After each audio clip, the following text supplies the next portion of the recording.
السلام عليكم الخوت ومرحبا بكم في الجزء الرابع من قصة ولد الكريان. إلا ما كنتيش سمعتي الأجزاء اللي فاتوا فبلاصتك ماشي هنا ديسكريبسيون غتلقى الليانات.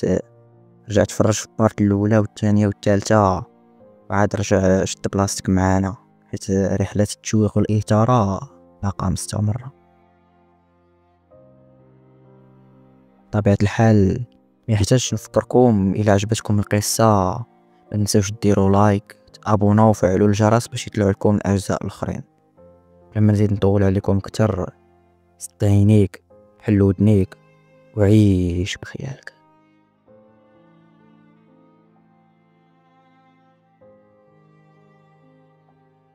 خليناها اخر مره فاش ركبت الطياره مع 10 د الليل من نفس المطار اللي نزلت فيه هادي 6 سنين. نزلت هنا هادي 6 سنين وانا خايف تالف ما عارف ما ندير ولا فين غادي نمشي ولا شنو تابعني. شعور غريب كنحس به دابا، غريب بزاف. الحاجه الوحيده اللي متاكد منها اني كنحس الثقه في النفس، الثقه باللي غندير شي حاجه. الثقه جايه معها حتى الرغبه في اني ندير شي حاجه. طلعت الطياره ما حسيتش براسي تبدات السمكات حمار، مما يعني انه شروق الشمس. نزلنا في مطار محمد الخميس مع 6:34 دقيقة الصباح نيشان. فتحت الباب الطيارة ضربني داك النسيم د الصباح ما يمكنش على احساس حسيت به. واحد البهجة دخلتني، نفست بعمق، تميت هابط مع الدروج. خرجت من المطار لقيت الطوموبيل ديجا كنت هاضر مع الشركة توجدها ليا. حطيت حوايجي وركبت ديريكت للهوطيل. طلعت للشومبر ديالي دوشتو تحت ديريكت نعست بقوة العيا. ما فقت حتى لشي 8 د الليل. نزلت كليت وخرجت، كنت حاير وما عارف شنو ندير ولا فين نمشي. داكشي علاش ركبت طوموبيلتي مشيت لواحد القهوة جنب البحر. جلست بوحدي وجبدت ورقة وستيلو وبديت كنكتب وصافي. كنكتب كلشي، داكشي باش كنحس، داكشي اللي باغي ندير. رتبت داكشي ولقيت بلي اول حاجه خصني نديرها هي نفتح كابيني ديالي كما كنت مخطط من قبل. حيت عرفت بلي الفلوس اللي عندي غير مساله وقت وغيساليو، ولا ما كنت درت والو فغالبا نرجع للكاريان اللي جيت منه. واش عرفت شنو غندير؟ كنت عارف بلي بوحدي ما غنقد ندير والو، خصوصا اني ما عارف حتى حاجه. داكشي علاش قلت نقلب على محل اللي غنكري، اللي غيكون فيه كابيني ديالي في بلاصه اللي تكون مناسبه. عرفت انه سر النجاح يكمن في هذه النقطه بالضبط، انني نختار محل مناسب في مكان مناسب. داكشي علاش بديت كنقلب على محلات في السونتر فيل، واخا عرفت انهم غيكونوا غاليين ولكن ما ترددتش، حيت عارف بلي هاد النقطه غتعاوني بزاف. بس يومين شفت فيه شي 2 ولا 3 د المحلات، ولكن حتى واحد ما عجبني قد المحل اللي شفت هاد العشيه. كنت متكي في الشومبر اتصلنا عليا واحد السمسار. كنت حطيت بوست في فيسبوك وفيه نمرتي. قال لي الو، انت اللي كتقلب على محل بهاد المواصفات؟ قلت له انا. قال لي كاين واحد المحل الا جيت تشوفه. ما ترددتش، ديك الساعه نزلت كانت شي 5 ديال العشيه. ركبت الطوموبيل ومشيت عنده. كانت عماره كتطل على شارع مباشره في وسط المدينه. طلعنا للطروازيام، كانت عمارة كارين فيها محاميين أطباء آخرين وتسحب مقاولات. وراني واحد لابارتومون عجبتني بزاف، حيت كانت الواجهة القدامية ديالها كاملة عزاج وكتطل ديريكت على الشارع. على الدخلة كتلقى كونطوار يمكن يكون بلاصة الاستقبال، وراه صالون كبير خاوي يمكن له يكون قاعة ديال الاستقبال. كما قلت الواجهة القدامية كاملة عزاج، والغرف كاينين في الجنب على اليسر. دخلت الاولى لقيتها غرفه كبيره تصلح تكون غرفه الفحص. الغرفه اللي حداها هي اللي كانت في الواجهه القداميه وكتطل على الشارع، تصلح تكون مكتب. بجد عجبتني هاد لابارتمون انها ما فيهاش اصلاحات بزاف. الاصلاح الوحيد اللي عندي هو نفتح باب مباشره من المكتب لغرفه الفحص، ونسد الباب الاخرى اللي مفتوحه على قاعه الاستقبال. نخلي باب وحده وهي اللي كتدخل البيرو ديالي، من بعد عادي يمكن ندخلوا لقاعه الفحص. وهذا الشيء كنت ضربت له الحساب من قبل. تواصلت مع 2 شركات، وحده تكلف بالاصلاحات والديكوراسيون ديال الكابيني، حيت بغيت تكون ديكوراسيون زوينه والوان متناسقين. والشركة التانية تكلف بتجهيز الكابيني من أ حتى لزد، كلشي من بيرويات و ليزاباراي ديال الفحص وكلشي اللي غنحتاج كعيادة مختصة في أمراض القلب والشرايين. السيمانة الأولى كانت مخصصة للإصلاحات والديكوراسيون، والشهر اللي موراها كامل مشى في التجهيز، واللي كنت كنسهر على هاد الشي نهار على نهار. الحاجة الوحيدة اللي درت في هاد الشهر هي كريت ابارطومون زوينة قريب من هنا، وشريت طوموبيل ماشي شي حاجة، طوموبيلة عادية باش نبقى نتحرك، حيت عرفت اني الا بقيت كاري طوموبيل وبقيت ساكن في لوطيل فراه ما غنلقى باش نخلص هاد جوج شركات اللي غيصايبوا لي هاد الشي. بالنسبة للدار اللي كريتها فكريتها مفرشة كاملة. اليوم كان يكون اخر نهار في التجهيز، تعلق اللافتة وغيكون الافتتاح. المهم وصلت الربعة د العشية، واقف تحت العمارة هزيت راسي الفوق كنلقى لافتة كبيرة الفوق بديزاين واعر، اضواء كيشعلوا في الليل، مكتوب عليها الدكتور محمد راتب، اخصائي امراض القلب والشرايين، خريج جامعة هايدلبرغ بألمانيا. واحد السعادة حسيت بها ميمكنش. درنا افتتاح بسيط، جاو شي ناس حيت كنت حاط واحد الاعلان في فيسبوك، درنا تمروا الحليب في الباب، دخلوا شافوا المحل وكلاو الحلوى ومشاو. كاين اللي خدام وعيد حيت كان داك النهار الجمعة والخدمة كنت نبدا حتى نهار الاثنين ان شاء الله. قلت في هاد 3 ايام خصني ندبر شي وحده في الاستقبال. داكشي اللي درت واحد الاعلان، جاوني بزاف الطلبات. غد ليه السبت درت واحد لونطروتيان لشي 5، لكن اختاريت وحده كان عندها ديبلوم في هادشي نيت، وكان عندها شي 3 ديال السطاجات. درت لها صالير وقلت لها بلي الا عجبتني خدمتها نزيد لها مع الوقت، قلت انا يلاه بعدي كما كتشوفي. وافقات وقلت لها 2 نبداو ان شاء الله. عطيتها سؤال المحل مور ما درت معها كونطرا. مهم اتفقنا انها غتبقى تجي مع 8 توجد كلشي وتعطي النوامر على ما ندخل انا مع 9. وصلت 2 اخيرا، نهار اللي تسنيتو شحال وكنت كنحلم به. وقت مع 8 د الصباح صايبت فطور، لبست حوايج مريحين اللي كنت شريتهم خصوصا لهاد الشي، كانت لبسها في الخضر. خرجت هبطت في السانسور ديريكت للكراج، ركبت الطوموبيله وقصدت الكابيني، ستاسيوني تما وتميت طالع. مع كنخرج من السانسور كنلقى زحام قدام الباب الكابيني ديالي. تفاجأت، قلت لهم سمحوا لي ندوز. ما سمعني حتى حد وحتى واحد ما دار عندي. شويه وهي تقول لهم السكرتيره اللي كانت لداخل كانوا معرمين عليها، هضرت بالجهد الله يخليكم خليو الطبيب يدخل. كلشي دار كيشوف وتشح الطريق.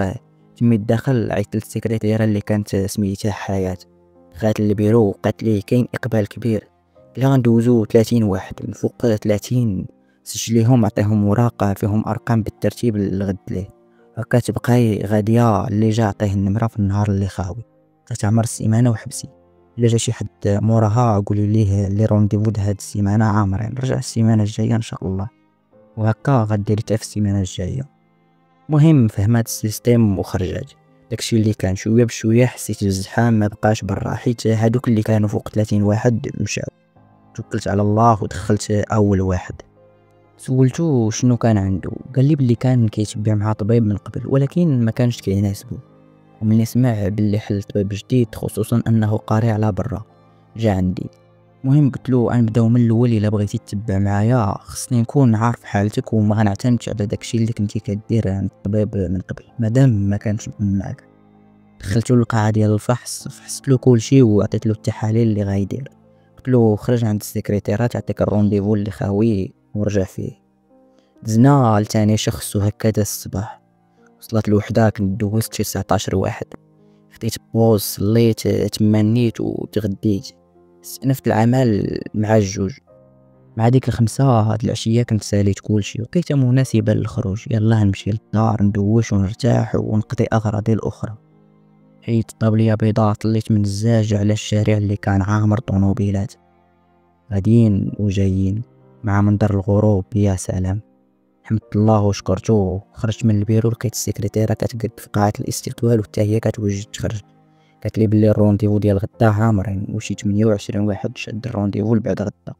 صراحة من اول نهار عرفت بلي خصني نوظف شي فرملية تعاونني خصوصا في قاعة الفحص، وهاد الحاجة كانت عاملة لي تخوف حيت خص تكون شي فرملية اللي تاخد الثقة ديالي.